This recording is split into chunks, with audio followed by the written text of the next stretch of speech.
లక్ష్మి సంతకాలు చేసిన అగ్రిమెంట్ని విహారీ చించేసి మా అమ్మను కిడ్నాప్ చేసి చంపేస్తానని బెదిరించి లక్ష్మి చేత ఈ సంతకాలు చేయించుకున్నారు. మీరు చేసింది మోసం కాదా అని చెప్పి విహారీ పార్థసారథిని ప్రశ్నిస్తూ ఉంటే అప్పుడు పార్థసారథి మీ అమ్మగారిని నేనేమీ కిడ్నాప్ చేయించలేదు, నాకు ఎటువంటి సంబంధం లేదు అని చెప్పి అంటూ ఉంటాడు. ఊర్లో చాలామందికి పొలాలు అమ్మాలని ఉంది, కానీ మీరు అమ్మనని అడ్డుపడుతున్నారు కదా, అందుకే వాళ్ళలో ఎవరో ఒకరు మీ అమ్మగారిని కిడ్నాప్ చేయించి ఉంటారు అని చెప్పి వీర్రాజు తప్పించుకోవాలని ప్రయత్నిస్తూ ఉంటాడు. ఏది ఏమైనా సరే మేము మాత్రం పొలాలు అమ్మము అని చెప్పి విహారీ అంటూ ఉంటాడు. మీరు అమ్మకపోతే ఏంటి, మిగతా రైతులందరూ కూడా పొలం అమ్మాలని నిర్ణయించుకున్నారు, వాళ్ళ పొలాలు అమ్మేస్తారు అని చెప్పి వీర్రాజు అంటూ ఉంటాడు. ఇక దాంతో విహారీ మీరెవరూ కూడా పొలాలు అమ్మాల్సిన అవసరం లేదు, నేను ఇప్పుడే ఒక నిర్ణయం తీసుకున్నాను, మీ అందరి పొలాలను నేనే లీజ్కి తీసుకుంటాను అని చెప్పి విహారీ అనడంతో అప్పుడు అక్కడే ఉన్న సహస్ర ఆ పొలాలను లీజ్కి తీసుకొని నువ్వేం చేస్తావు బావా అని చెప్పి అంటూ ఉంటే బిజినెస్ చేస్తానని చెప్పి విహారీ అంటూ ఉంటాడు.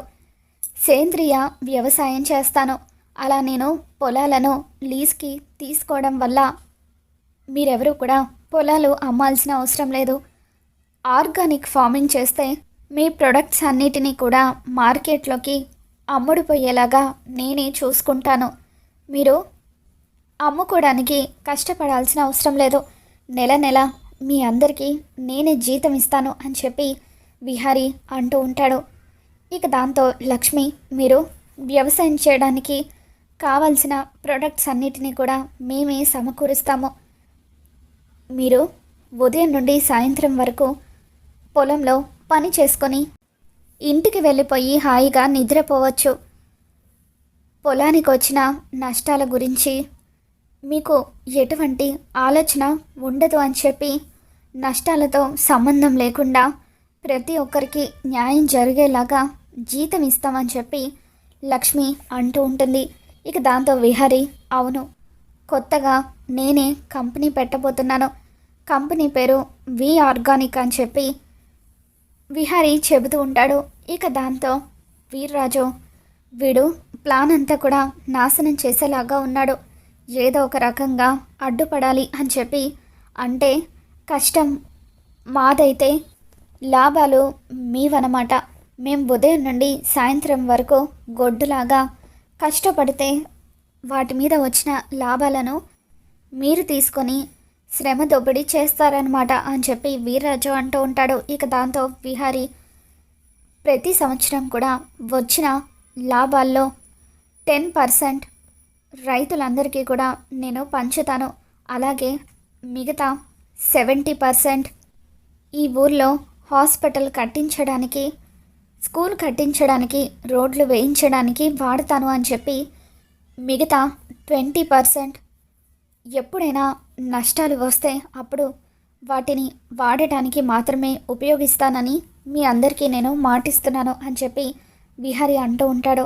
ఇక దాంతో లక్ష్మి ఒక్కసారి మీరే ఆలోచించుకోండి, ఈ ఊర్లో సరైన వైద్య సదుపాయాలు లేవు, ఎవరికైనా జ్వరం వచ్చినా కూడా పక్క ఊరి వరకు వెళ్ళి చూయించుకొని రావాల్సి వస్తుంది, అలాగే ఎవరైనా గర్భిణీ స్త్రీలు కానీ పెద్దవాళ్ళు కానీ ఎవరున్నా సరే వాళ్ళకు హాస్పిటల్కి వెళ్ళడానికి కూడా సరైన సదుపాయాలు లేవు, అదే ఈ ఊర్లోనే ఒక హాస్పిటల్ కట్టిస్తే అప్పుడు ప్రజలందరికీ మంచి జరుగుతుంది, అలాగే పిల్లలు చదువుకోవడానికి మంచి స్కూల్ని కట్టిస్తే అప్పుడు ఈ ఊరంతా కూడా బాగుపడుతుంది, ప్రతి అవసరానికి పక్క ఊరి వరకు వెళ్ళాల్సిన అవసరం ఉండదు, వచ్చిన లాభాల ద్వారా మన ఊరిని మనమే డెవలప్ చేసుకుందాము, ఇకపై నష్టాలు వచ్చినప్పుడు గతంలో లాగా రైతులు ఆత్మహత్య చేసుకోవాల్సిన అవసరం కూడా లేదు, నష్టాలను మేమే భరిస్తాము,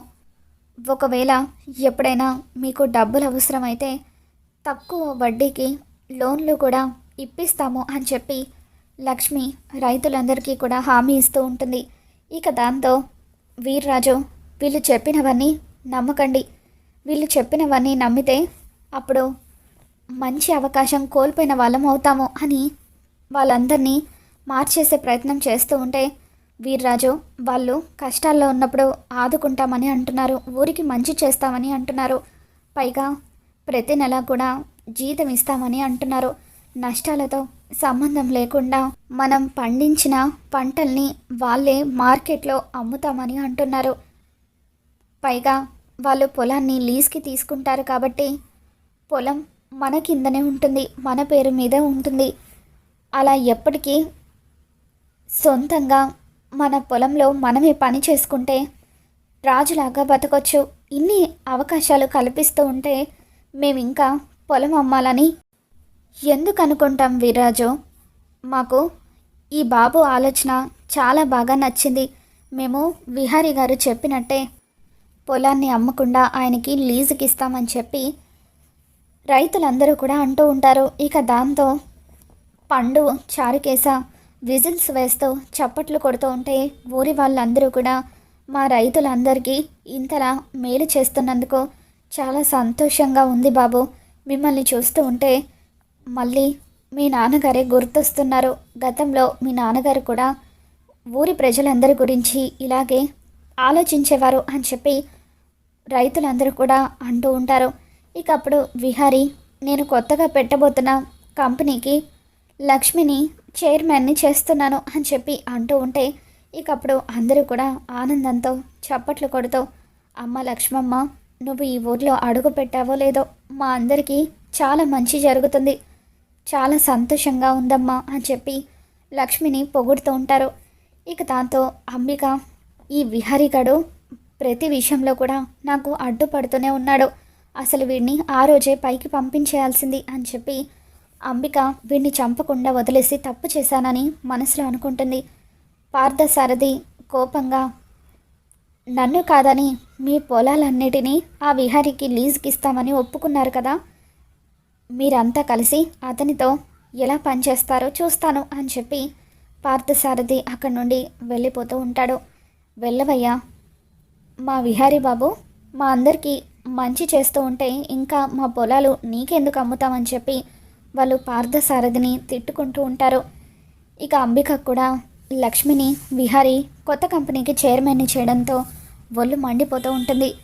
ఇక అప్పుడు పద్మాక్షి కూడా, ఈ విహారీ కూడా మామూలుడు కాదు, ఒకవేళ కొత్త కంపెనీకి ఎవరినైనా చైర్మన్ని చేయాలనుకుంటే నా కూతుర్ని చేయొచ్చు కదా, సహస్రకి ఏమాత్రం ఇంపార్టెన్స్ ఇవ్వకుండా ఆ లక్ష్మికే విహారీ ఇంపార్టెన్స్ ఇస్తున్నాడు అని చెప్పి పద్మాక్షికి కూడా వల్లి మండిపోతూ ఉంటుంది. మరోవైపు అంబిక అర్జెంటుగా నాన్నను ఆస్తి పంపకాల గురించి అడగాలి, లేకపోతే మిగతా ఆస్తి కూడా ఎవరో ఒకరి పేరు మీద రాసిస్తాడు అని చెప్పి అంబిక భక్తవత్సలం దగ్గరికి వచ్చి, నాన్న మీతో ఒక విషయం మాట్లాడాలని అనుకుంటున్నాను, ఇన్ని రోజులు మన ఆస్తి ఉమ్మడిగానే ఉంది కదా, కనీసం ఇప్పుడైనా ఆస్తి పంపకాలు చేస్తే అప్పుడు నాకు, పద్మాక్షి అక్కకు, వస్తా అక్కకు, విహారీకి రావాల్సిన వాటా ఎంతో తెలుస్తుంది కదా, అప్పుడు నేను కూడా నా సొంతంగా ఏదైనా వ్యాపారం పెట్టుకోవడానికి ఉంటుంది అని అంబిక అంటూ ఉంటే,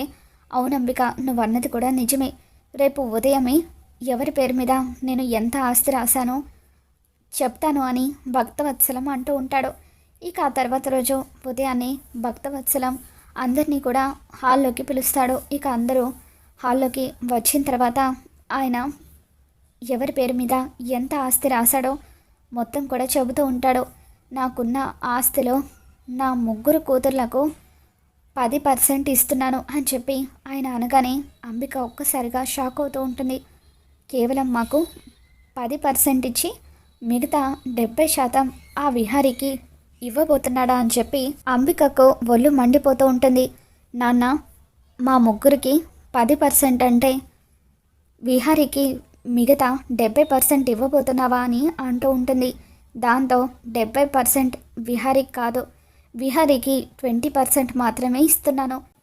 చనిపోయిన నా కొడుకు మళ్ళీ ఇంట్లో వారసుడిగా పుడతాడని నేను బలంగా నమ్ముతున్నాను. అలా విహారీకి పుట్టబోయి నా వారసుడికి 50% ఆస్తి రాసిస్తున్నాను అని చెప్పి ఆయన అనగానే అప్పుడు పద్మాక్షి ఒక్కసారిగా షాక్ అవుతూ ఉంటుంది. అవును, సహస్ర కడుపున పుట్టబోయే నా మనవడికే ఆ 50% ఆస్తి అని చెప్పి భక్తవత్సలం భార్య కాదంబరి అంటూ ఉంటుంది. ఇక దాంతో పద్మాక్షి కంగారు పడిపోతూ వీళ్ళు సహస్రకు పిల్లలు పుడతారేమోనని అనుకుంటున్నారు. కానీ దానికి ఇకపై పిల్లలు పుట్టే అవకాశమే లేదు. అటువంటిది ఇంకా ఆస్తి రాసిచ్చి ఏం ఉపయోగం అని చెప్పి పద్మాక్షి అనుకుంటూ ఉంటుంది. మరోవైపు యమున త్వరలో లక్ష్మి కడుపు పండుతుందని పోచమ్మ చెప్పింది. అంటే లక్ష్మి కడుపున పుట్టబోయే వారసుడికే మామయ్య గారు 50% ఆస్తి రాశారన్నమాట అని చెప్పి మనసులో అనుకుంటూ ఉంటుంది. త్వరలోనే మీ కళ నిజమవుతుంది తాతయ్య అని చెప్పి విహారీ లక్ష్మి వైపు చూస్తూ ఉంటాడు. అంబిక కోపంతో రగిలిపోతూ ఉంటుంది. విహారీ కడుపున పుట్టబోయే బిడ్డకు 50% ఆస్తి రాసిచ్చాడు నాన్న. ఎట్టి పరిస్థితుల్లోనూ విహారీకి పిల్లలు పుట్టకూడదు అని చెప్పి అంబిక ప్లాన్ చేస్తూ ఉంటుంది. మరోవైపు పోచమ్మ లక్ష్మితో మాట్లాడాలని ఇంటికి వస్తుంది. లక్ష్మితో పోచమ్మ గుడిలో జరిపించాల్సిన పూజ గురించి మాట్లాడుతూ ఉండగా ఇంతలో లక్ష్మికి సడన్గా వాంతులు అవుతూ ఉంటాయి. దాంతో పోచమ్మ లక్ష్మి 2 చెవులు కూడా మూసి ఏంటి తల్లి ఆరోగ్యం బాగోలేదా అని అడుగుతూ ఉంటే అప్పుడు లక్ష్మి అవును పోచమ్మ, ఉదయం నుండి ఎందుకో తెలీదు నోరంతా ఒకలా ఉంది, కడుపంతా వికారంగా ఉంది, ఏమీ తినాలనిపించడం లేదు, ఒకటే వాంతులు, నిన్న తిన్న ఆహారం సరిగ్గా జీర్ణమైనట్టుగా లేదు అని చెప్పి లక్ష్మి అంటూ ఉంటే ఒకసారి నీ చెయ్యి ఇలా ఇవ్వు తల్లి అంటూ లక్ష్మి చెయ్యి పట్టుకొని చూసేసరికి అప్పుడు లక్ష్మి ప్రెగ్నెంట్ అన్న నిజం పోచమ్మకు తెలుస్తుంది. కంగారు పడాల్సిందేం లేదు తల్లి, సంతోషించాల్సిన విషయమే. ఆ అమ్మవారి సన్నిధిలో నువ్వు ఉయ్యాల కట్టావు కదా, ఆ అమ్మవారు నిన్ను అనుగ్రహించారు, తల్లయ్యే వరాన్ని నీకు ప్రసాదించారు, నువ్వు తల్లివి కాబోతున్నావు అని చెప్పి పోచమ్మ లక్ష్మికి చెబుతూ ఉంటే అప్పుడే అక్కడికి వచ్చిన పద్మాక్షి ఆ నిజాన్ని వినేసి ఒక్కసారిగా షాక్ అవుతూ ఉంటుంది. మరోవైపు యమున కూడా పోచమ్మ ద్వారా లక్ష్మి తల్లి కాబోతుందన్న నిజం తెలుసుకొని అంటే ఆయన మళ్ళీ లక్ష్మి కడుపున పుట్టబోతున్నారనమాట అని చెప్పి ఎంతగానో ఆనందపడిపోతూ ఉంటుంది.